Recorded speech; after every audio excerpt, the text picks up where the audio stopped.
In the beginning there were words that were never meant to be spoken, scrolls that were hidden, truths that were buried beneath the sands of time, locked away in chambers where light could not reach. And among these forbidden texts, there is one that stands apart from all others. A book so dangerous, so profound, that it was erased from the canon, removed from the hands of the faithful, and condemned to the shadows. Its name is whispered only by those who seek the mysteries beyond the veil. The Book of Enoch. But what was written in those ancient pages that terrified the gatekeepers of spiritual knowledge? What secret was so powerful that it had to be concealed from humanity for 2,000 years? And why does this hidden message hold the key to understanding not just the cosmos, but the very essence of who you are? Before we journey into the forbidden depths of this ancient manuscript, I invite you to stand with those who seek truth beyond the surface. If this revelation stirs something within your soul, press the like button below. And if you desire to walk further along this path of hidden wisdom, subscribe to this channel and activate the bell so you may be notified when the next seal is broken and the next mystery is revealed. Now let us descend into the sacred darkness where the light of Enoch still burns. Imagine a world before the flood, a time when the earth was young and the veil between heaven and earth was thin. In those days there walked a man who did not taste death. His name was Enoch, the seventh from Adam, and the scriptures tell us that he walked with God, and then he was not, for God took him. But what happened in those years when Enoch walked between worlds? What did he see in the heavenly realms that mortal eyes were never meant to witness? The answer lies in the book that bears his name, a text written in the first person, a testimony from one who crossed the threshold and returned with knowledge that would shake the foundations of religious understanding. The Book of Enoch is not merely a historical curiosity. It is a cosmic map, a spiritual blueprint, a mirror held up to the human soul that reveals what we truly are beneath the layers of flesh and forgetfulness. For centuries, this text was preserved by the Ethiopian Orthodox Church, hidden away in monasteries carved into mountain stone, guarded by monks who understood that some knowledge burns too brightly for unprepared eyes. When European scholars finally discovered complete manuscripts in the 18th century, they were astonished. Here was a text that predated Christianity, that influenced the language of the New Testament, that was quoted by the early church fathers, and yet it had been deliberately excluded from the biblical canon. Why? What was the church afraid the people would discover? The book opens with a vision of judgment, a prophecy of the coming of the Lord with 10,000s of his saints to execute judgment upon the ungodly. But this is only the surface. Beneath this apocalyptic imagery lies a story that explains the origin of evil, the nature of consciousness, and the true identity of humanity.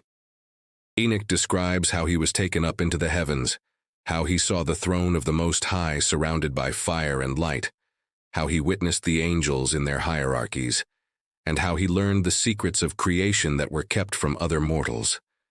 But the most disturbing revelation, the one that caused religious authorities to suppress this text, concerns the Watchers. The Watchers were a group of angels, 200 in number, who descended to Mount Hermon in the days of Jared, the father of Enoch. They came down because they desired the daughters of men. They found them beautiful, and they made a pact among themselves, binding themselves by mutual curses, to take human wives and produce offspring. Their leader was Semjaza, and among their chiefs were Azazel, Armaros, Barachiel, and others whose names echo with ancient power. These angels taught humanity forbidden knowledge. Azazel taught men to make swords and knives and shields, and he taught women the art of cosmetics and jewelry and dyes. Armaros taught the resolving of enchantments. Barachiel taught astrology. Kokabiel taught the constellations. And others taught the cutting of roots, the signs of the earth, the signs of the sun and moon, and all manner of hidden wisdom. This was the original sin, according to Enoch. Not the eating of a fruit in a garden, but the premature transmission of divine knowledge to humanity before we were ready to bear its weight. The offspring of these unions between angels and human women were the Nephilim, giants of tremendous size and terrible appetite. who consumed all that humanity could produce, and then turned to consuming humanity itself. The earth groaned under their violence. Blood cried out from the ground.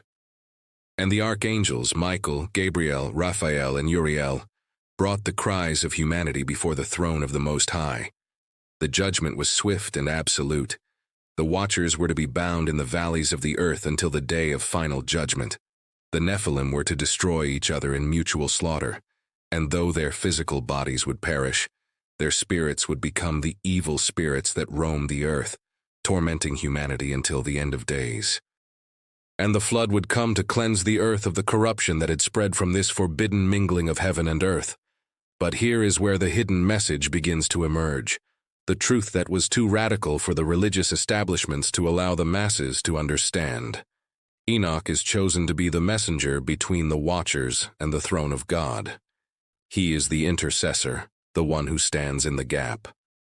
And in this role, he ascends through the heavens, passing through realm after realm, witnessing the mechanics of the cosmos, the storehouses of the winds, the chambers of the hail, the paths of the stars, the gates through which the sun and moon pass, the abysses where fallen spirits are kept, and finally the throne room itself, where he stands before the Ancient of Days.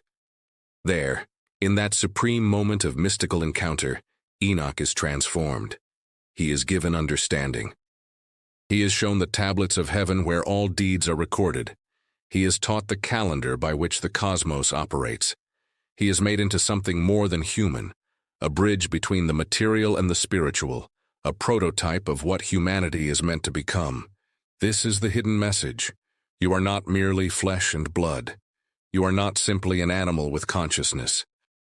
You are a being of cosmic significance, a creature designed to walk between worlds, to contain both earth and heaven within your being.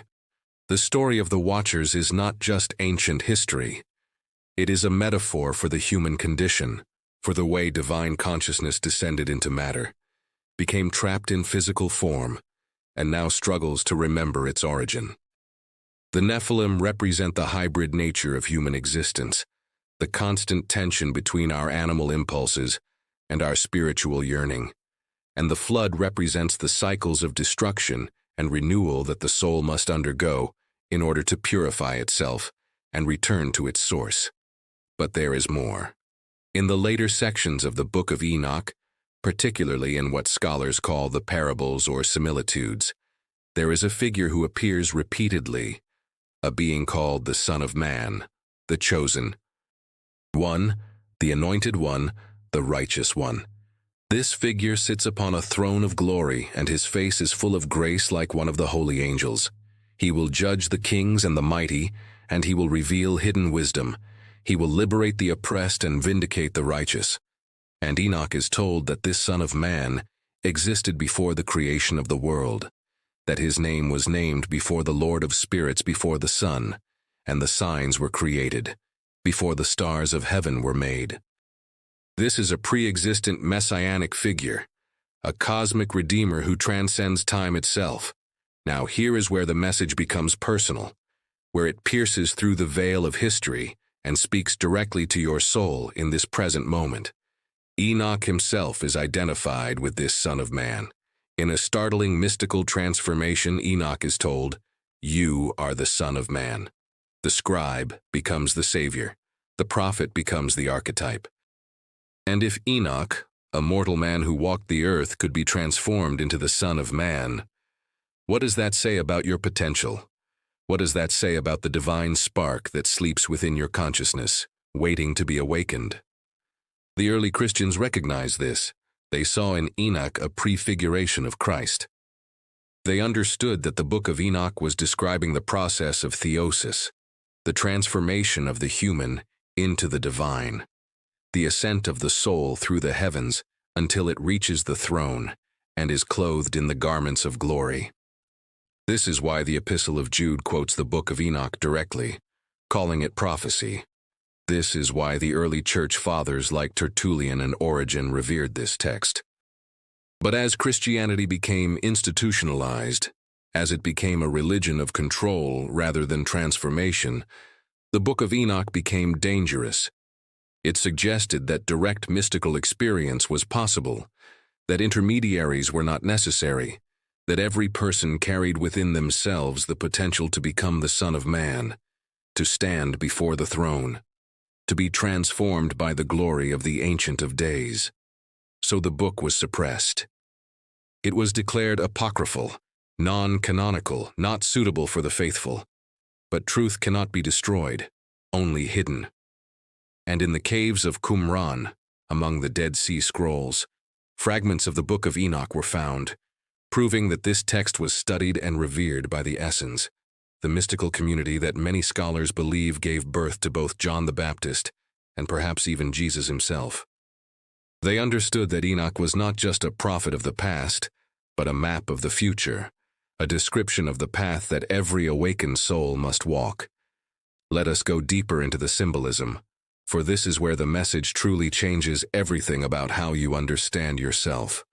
Enoch describes his journey through 10 heavens. In the first heaven, he sees the waters above the firmament and the angels who govern the winds and clouds. In the second, he sees the fallen angels who are kept in darkness awaiting judgment. In the third heaven, he sees the Garden of Eden and the Tree of Life, but also the place of torment where the unrighteous are punished. As he ascends, the heavens become more glorious, more filled with light, more incomprehensible to mortal understanding. By the 7th heaven, he is among the archangels. By the 10th, he stands before the throne itself, and the experience is so overwhelming that he falls on his face, unable to bear the glory. This is the journey of consciousness. The 10 heavens are not literal places in the sky. They are states of awareness, levels of spiritual realization that the soul must pass through in its return to the source. The fallen angels in the 2nd heaven represent the shadow aspects of your own psyche, the parts of yourself that you have rejected, that have fallen from grace, that must be acknowledged and integrated. The Garden of Eden in the 3rd heaven is the state of original innocence, the pure consciousness before the fragmentation of self. And the throne room in the 10th heaven is the ultimate reality, the ground of being, the consciousness that exists before and beyond all creation. When Enoch stands before the throne, he is told to look at the books, the tablets of heaven where everything is recorded. He sees the deeds of every generation until the end of time. This is the Akashic records, the cosmic memory, the understanding that nothing is ever lost, that every thought, every action, every moment is preserved in the eternal now. And Enoch is given the task of being the scribe, of writing down what he has seen so that future generations might know the truth. But notice what happens. As Enoch writes, he is transformed. The act of recording divine truth changes him at a fundamental level. His consciousness expands. His body becomes luminous.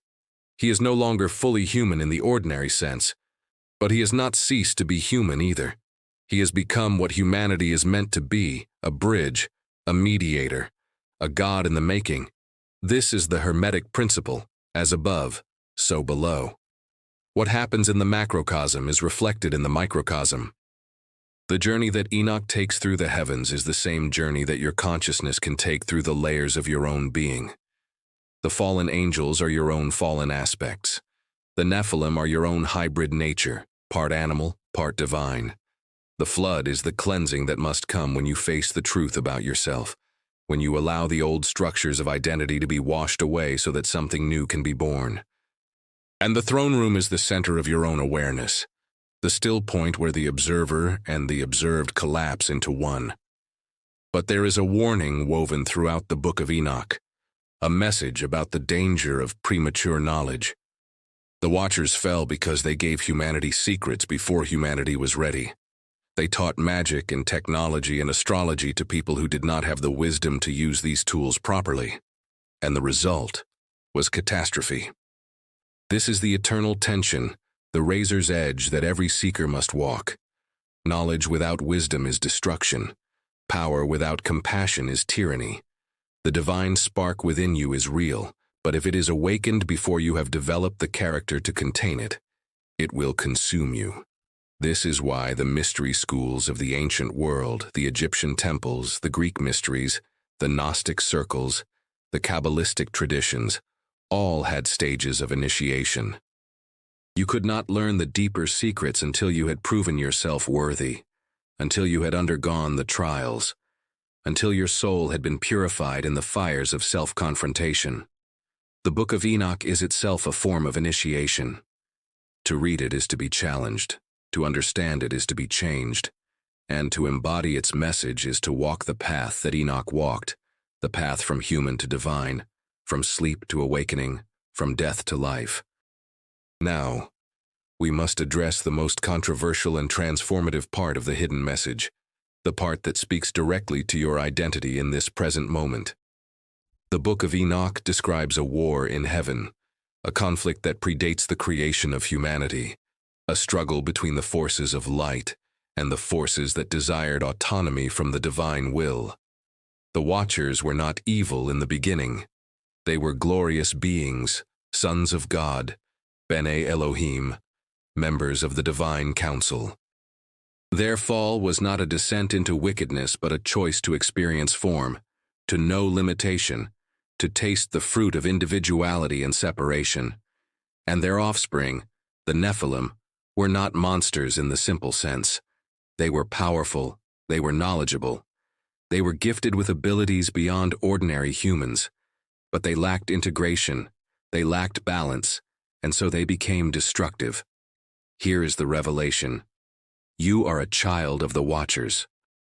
Not literally, not in the genetic sense, although there are esoteric traditions that argue even for that, but spiritually, archetypally, you carry within your consciousness both the divine awareness that the Watchers brought from heaven and the earthly limitation that they embraced when they descended into matter. You are the Nephilim, the giant soul trapped in a small body, the infinite consciousness compressed into a finite form, the eternal being experiencing time. And this creates the fundamental suffering of human existence, the sense that you are not who you are supposed to be, that you are living beneath your potential, that there is something more, something greater, something that you have forgotten. The Book of Enoch says that the spirits of the Nephilim, after their bodies were destroyed, became the demons that torment humanity. But what if demons are not external entities? What if they are the fragmented aspects of your own consciousness, the voices in your head that tell you that you are not enough, that you are separate, that you are alone, that you must struggle and compete and dominate in order to survive? What if the exorcism that you need is not of evil spirits, but of false beliefs, limiting identities, unconscious patterns that keep you trapped in a smaller version of yourself?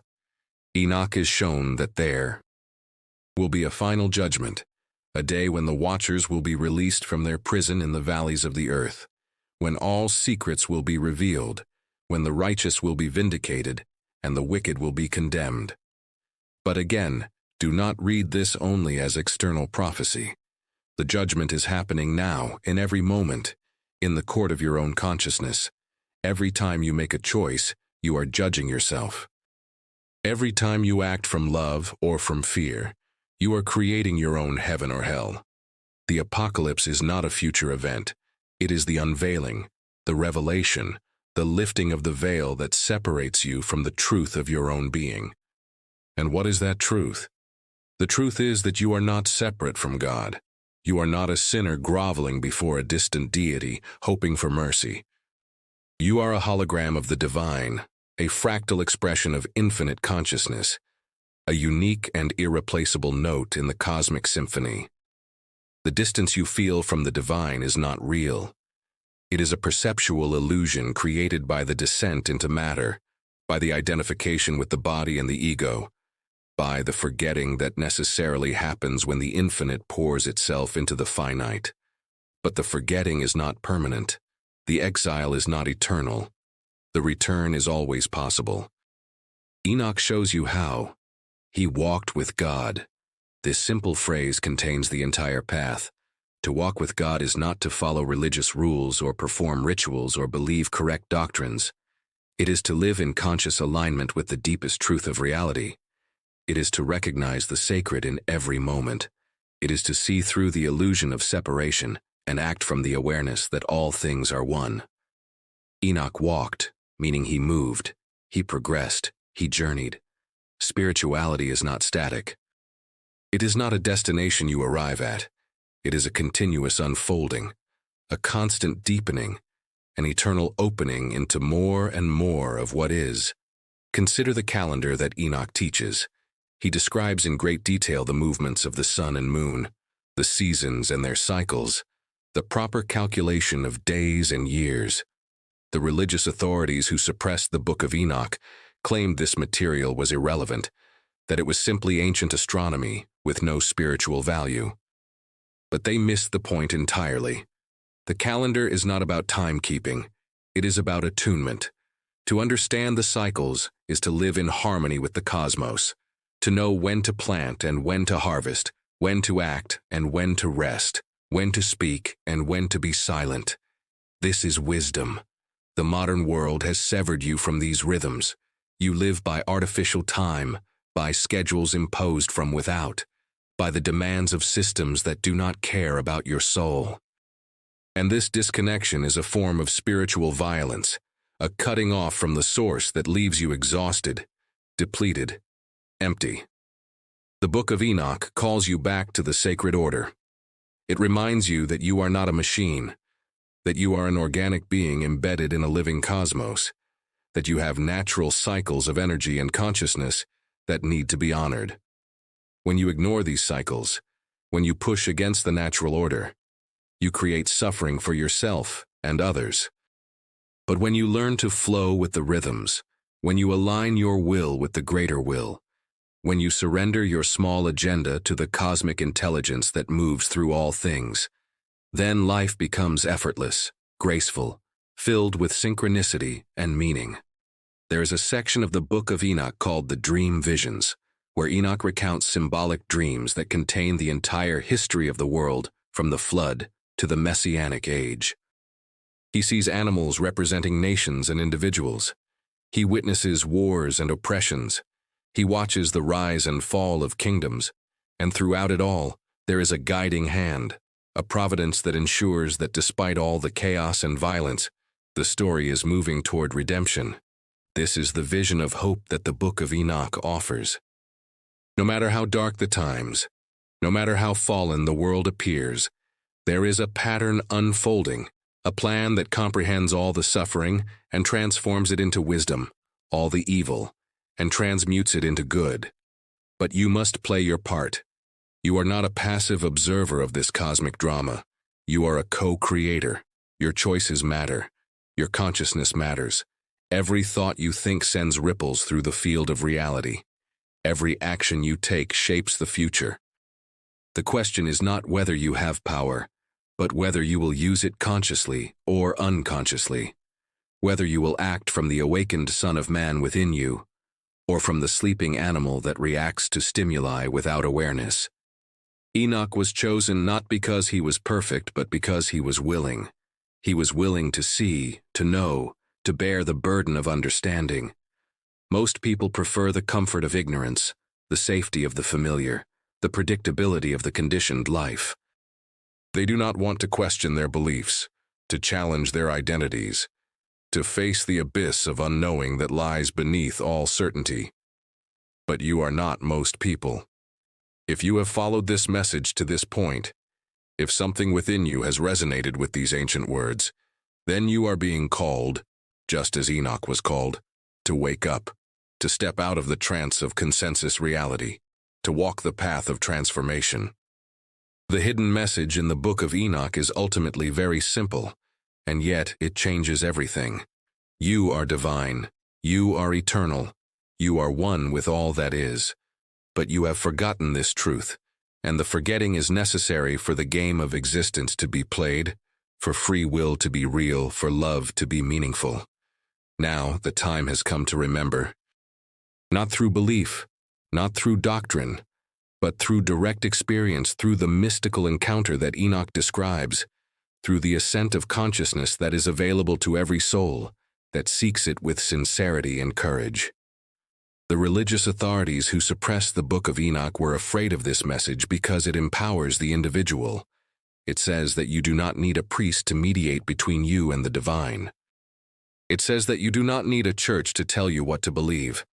It says that the kingdom of heaven is within you, that the throne room is in your own heart, that the Ancient of Days is the deepest part of your own consciousness, the witness that watches all, the awareness that cannot be touched by time or change or death.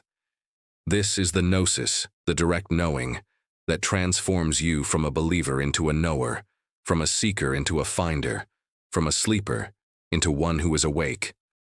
And so we come to the end of this revelation, but it is not truly an end, only a beginning. The book of Enoch is not a closed text, it is an open door. Every time you read it, you will see something new, understand something deeper, discover another layer of meaning. This is the nature of sacred scripture, of texts that come from the mystical consciousness. They are alive. They adapt to your level of understanding. They meet you where you are and take you where you need to go. If you have felt the call, if something has stirred within your soul during this journey through the forbidden wisdom of Enoch, then do not let this moment pass without action. Press the like button to seal this transmission in the field of collective awareness. Subscribe to this channel so that you may continue to receive the hidden teachings as they are unveiled. And share this message with those who are ready to hear it, for the time of great awakening is upon us, and every soul that wakes up brings the whole of humanity closer to the transformation that has been prophesied since the beginning. The book of Enoch ends with a vision of the new heaven and the new earth, where the righteous dwell in light and peace, where the tree of life grows and provides healing for all nations, where God dwells among humanity and wipes away every tear. This is not fantasy. This is not wishful thinking. This is the promise encoded in the fabric of reality itself. You are moving toward this, whether you know it or not, whether you resist it or embrace it. The only question is how long the journey will take, how much suffering will be required before you surrender to the truth, how many lifetimes you will wander in exile before you remember that you are already home. Enoch walked with God, and he was not, for God took him. May you also walk this path. May you also be taken up. May you also become the Son of Man, the bearer of divine consciousness in human form, the light that shines in the darkness and cannot be overcome. The secret is no longer hidden. The seal has been broken. The message has been delivered. Now it is written upon the tablets of your heart, and nothing will ever be the same. Go forth and embody the truth. Go forth and become who you have always been. Go forth and remember. For you are Enoch, and Enoch is you, and together we are the awakening of God within the dream of matter, the return of heaven to earth, the fulfillment of the ancient prophecy that was hidden in plain sight, waiting for this moment, waiting for you.